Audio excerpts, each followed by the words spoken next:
Stand up comedian Kunal कामराने महाराष्ट्राचे उपमुख्यमंत्री एकनाथ शिंदे यांच्या विरोधात केलेल्या टिप्पणीवरून नवा वाद निर्माण झाला आहे. कुणाल कामराने एका कार्यक्रमात गद्दार हा शब्द वापरून एकनाथ शिंदे यांच्यावर टीका केली. त्याने एकनाथ शिंदेवर गाणं देखील गायलं. त्यानंतर जोरदार राडा झाला आणि शिंदे सेनेने कुणाल कामराच्या खार येथील सेटची तोडफोड केली. कुणाल कामराने माफी मागावी अशी मागणी शिंदे सेनेने केली आहे. त्यातच आता शिवसेना शिंदे गटाचे खासदार नरेश म्हस्के यांनी कुणाल कामराला थेट इशारा दिला.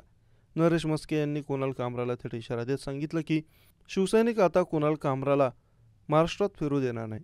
कुणाल कामरा शिवसैनिक तुला सोडणार नाहीत. उद्धव ठाकरेंना निशाणा साधताना खासदार नरेश म्हस्के म्हणाले की असे भाड्याने घेतलेले स्टँडअप कॉमेडियन काही पैशांसाठी तुमच्यासाठी काम करत आहेत.